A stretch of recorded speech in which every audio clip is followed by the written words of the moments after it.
She was admired by her students, adored by her friends, and cherished by her family.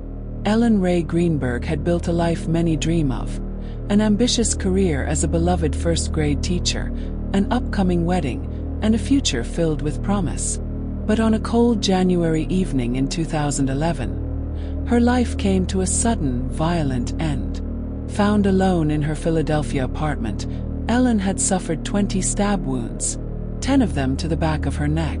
At first glance, it seemed like an open and shut case of a brutal homicide. But within weeks, authorities ruled it a suicide. What followed was more than a tragedy. It became a storm of unanswered questions, conflicting evidence, and a family's relentless pursuit of truth. How could a woman so full of life die in such a brutal way? And how could investigators call it anything but murder?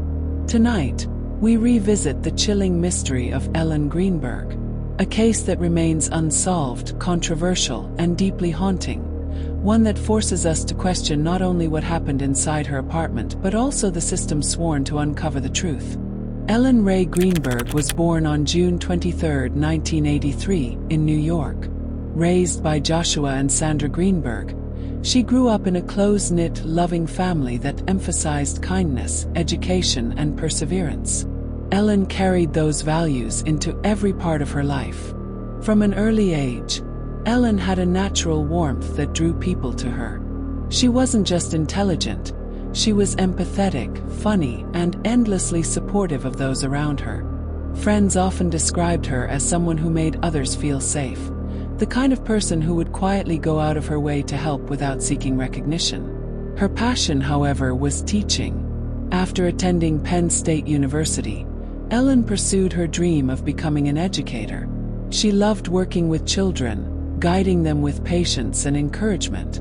At the age of 27, she was teaching first grade at Juanita Park Academy in Philadelphia.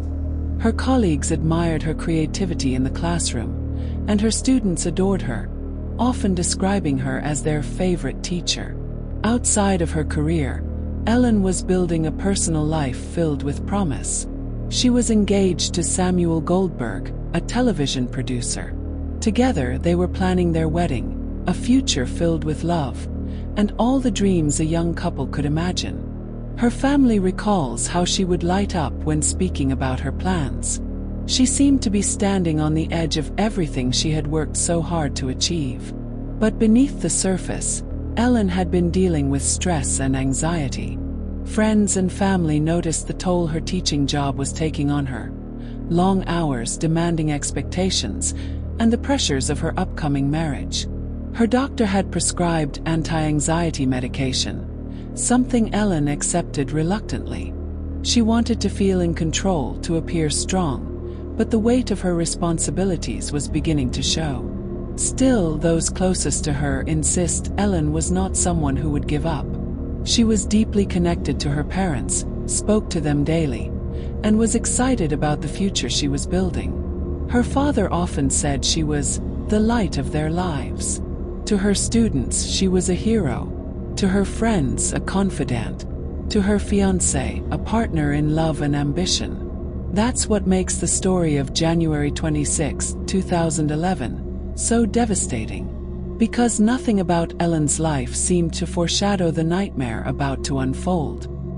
January 26, 2011, was like any other winter day in Philadelphia. The snow had blanketed the city, making travel difficult. Ellen went to work at her school, where her students filled her day with their usual chaos and joy. Co-workers later recalled she seemed quiet but not distressed, carrying herself with her usual sense of responsibility. That afternoon, the school dismissed students early due to the weather. Ellen returned home to the apartment she shared with Sam Goldberg. Friends say she had planned a quiet evening, preparing food, grading papers, and unwinding after a long day.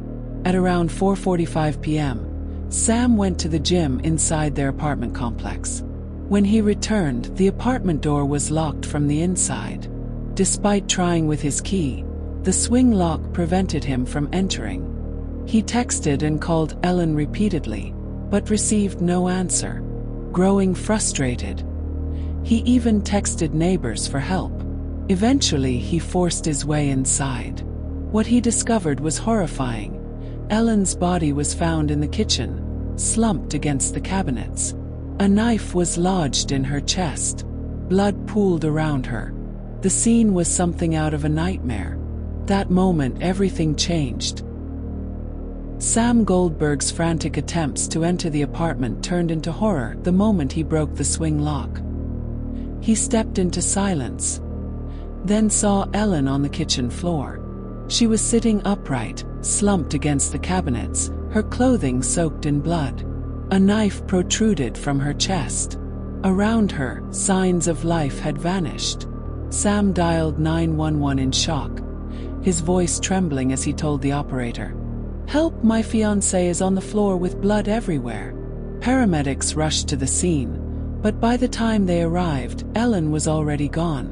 At first, investigators considered it a brutal homicide. Ellen had suffered 20 stab wounds, 10 to the back of her neck and head, others to her chest and stomach. Even seasoned responders were shaken. But as the initial shock settled, the narrative began to twist. Police noted there were no signs of forced entry. The apartment was locked from the inside, with snow piled outside the windows undisturbed. Nothing appeared stolen. And strangely, there were no defensive wounds on Ellen's hands or arms, injuries that typically suggest a struggle. To family and friends, the news was devastating. Calls spread quickly. Ellen was gone. For her parents, Sandra and Joshua, the world collapsed in that instant. Their daughter, their only child, had been full of life just hours earlier. Now, she was the center of a nightmare no parent could comprehend. Still, questions loomed. How could Ellen, a young woman with no history of violence, end up dead in her own kitchen with such a brutal set of injuries? The answers investigators would provide in the days that followed would only deepen the mystery. The investigation into Ellen Greenberg's death began like most homicide inquiries. Carefully, methodically, and with a team determined to uncover the truth. But very quickly, this case veered into controversial territory. At first, detectives considered the scene consistent with murder. The multiple stab wounds, particularly those to the back of the head and neck, raised immediate red flags. Who could do this, and why? But then came the puzzling details. The apartment door had been locked with both the key lock and the swing bar, accessible only from inside. There were no footprints in the snow outside the windows. No valuables were missing. And there were no signs of forced entry or struggle. Forensic evidence added layers of confusion. Ellen's wounds. The medical examiner counted 20 separate stab wounds, including 10 to the back of her neck. Some punctured deep into muscle and bone. One wound went through her scalp into her brain. The knife, a 10-inch kitchen knife belonging to Ellen's own set, remained embedded in her chest. Toxicology. Traces of prescription anti-anxiety medication were found, consistent with her treatment for stress. Defensive wounds. None. Her hands were unmarked. Initially, the Philadelphia medical examiner ruled Ellen's death a homicide. This made sense to her family. How could anyone believe otherwise? No rational person could imagine someone inflicting such wounds upon themselves. But weeks later, without a clear explanation, the ruling was changed to suicide.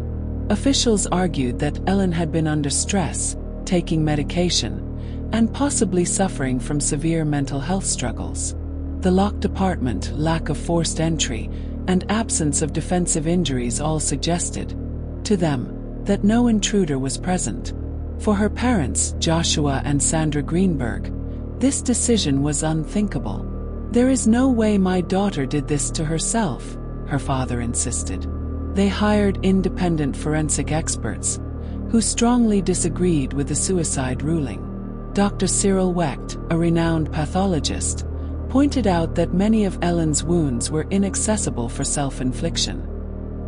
He argued that the pattern was consistent with an attack, not a suicide attempt. The evidence review deepened the puzzle. Blood patterns suggested movement, inconsistent with someone collapsing immediately after stabbing herself. Multiple angles of wounds implied someone else was wielding the knife. Depth and force of stabs in the back of the head and neck seemed nearly impossible for self-infliction. Meanwhile, Ellen's digital life revealed nothing alarming. Her computer contained no suicide note, no concerning searches. Her final emails and text messages showed nothing out of the ordinary. And yet, the official stance remained: suicide. This left the Greenbergs in a cruel limbo. To them, the system had abandoned their daughter. Instead of pursuing justice, investigators had closed the case with an explanation that felt not only implausible, but insulting to Ellen's memory. Over the years, her parents would continue their fight, requesting new reviews, pushing for legal action, and demanding that the ruling be overturned. But in those first weeks of investigation, one thing was clear: this case was not going to follow a straight path to truth. It was descending into controversy. In cases like Ellen Greenberg's, the first place investigators often look is close to home. And in this instance, all eyes quickly turned toward her fiancé, Sam Goldberg. After all, Sam was the one who found Ellen's body. He was the last known person to have seen her alive. And his behavior, recorded in text messages and described by investigators, raised troubling questions. The texts he sent to Ellen in the moments before discovering her, messages like "open the door" and "you're making me crazy," were filled with frustration. Detectives wondered, was this the tone of a man desperately trying to reach his fiancée, or a glimpse into tension between them? Sam insisted he had nothing to do with Ellen's death. He described how he went to the gym, came back to find the door locked with the swing latch, and after repeated attempts to reach her, broke it open, only to stumble upon the horrific scene. He denied ever harming her, and no physical evidence tied him to the stabbing. His clothes bore no blood, and surveillance cameras in the building didn't show him leaving or returning suspiciously. Still, Ellen's parents remained skeptical of how quickly suspicion seemed to fade from Sam. To them, the possibility of foul play, whether by him or someone else, was obvious. How could investigators dismiss it so easily? Other theories emerged. Could someone have entered the apartment before the snow began falling? Could the lock have been tampered with? Was it staged to look like suicide? These questions plagued both the family and independent experts, but investigators never produced evidence of another suspect. The so-called breakthrough in the case wasn't really a breakthrough at all. It was the medical examiner's revised ruling. When Ellen's death was reclassified from homicide to suicide, it effectively ended the homicide investigation. Detectives no longer pursued suspects, no longer treated Sam or anyone else as a potential killer. For the Greenbergs, this was the cruelest twist. Not only had their daughter died under horrifying and suspicious circumstances, but the official record now reflected something they believed to be impossible. They were left fighting a system that had already decided the case was closed. And so, instead of answers, Ellen's story moved into a courtroom, where her parents would battle not just for justice, but for the truth itself. There was no criminal trial in Ellen Greenberg's case. No defendant stood in the dock. No jury weighed evidence of murder. Instead, the courtroom battles that followed centered on what her death was officially called: suicide or homicide, and what that label meant for justice. Ellen's parents, Joshua and Sandra Greenberg, refused to accept the ruling of suicide. To them, it was not only medically and physically implausible but a betrayal of their daughter's memory. They hired private forensic experts, including Dr. Cyril Wecht, who concluded Ellen's wounds were inconsistent with self-infliction. Other specialists agreed, pointing to the number, depth, and angle of the stab wounds as impossible for a suicide. Armed with these expert opinions, the Greenbergs filed a civil lawsuit against the Philadelphia Medical Examiner's Office and the city, arguing that the determination of suicide was arbitrary and capricious. They demanded that Ellen's death certificate be corrected to reflect what they, and their experts, believed to be the truth: homicide. In court, their attorneys highlighted the contradictions. The first ruling had been homicide. What evidence had changed? Why had the ruling shifted to suicide when the physical facts did not support it? The city's lawyers countered with technical explanations, citing Ellen's mental health treatment and the locked apartment scenario. The proceedings were emotional. Ellen's parents sat in the gallery, hearts breaking, as lawyers debated their daughter's final moments like a puzzle rather than a person. And yet, despite their persistence, no ruling overturned the official cause of death. For Joshua and Sandra, the verdict was devastating, not because a killer was acquitted, but because there was never a trial at all. The system they turned to for answers had given them only more questions. More than a decade after Ellen Greenberg's death, the questions remain. Her parents have never stopped fighting, writing letters, hiring experts, filing lawsuits, and demanding that her case be reopened. To them, this is not just about overturning a death certificate. It is about justice, dignity, and ensuring their daughter's story is told truthfully. The controversy has sparked national attention, featured in documentaries, podcasts, and true crime discussions across the country. Experts and advocates point to Ellen's case as a troubling example of how investigations can fail, how evidence can be dismissed, and how families are left to carry the burden of pursuing justice on their own. For Joshua and Sandra, Ellen's legacy is not defined by the mystery of her death, but by the fullness of her life. They remember her as a bright, kind-hearted teacher whose laughter filled rooms, and whose compassion touched every child she taught. The case has also fueled broader conversations about mental health assumptions, forensic accountability, and the urgent need for transparency in unexplained deaths. Even today, Ellen's story remains unresolved, but her name continues to stand as both a symbol of love and of unanswered questions that demand to be heard. Ellen Greenberg's case is one of the most haunting mysteries in modern true crime, an unresolved tragedy that continues to demand answers. Her story reminds us that behind every headline is a family still searching for truth, and a victim who deserves justice. If you found this case compelling, don't forget to subscribe for more true crime stories told with care and detail. Until next time, stay sharp and stay vigilant.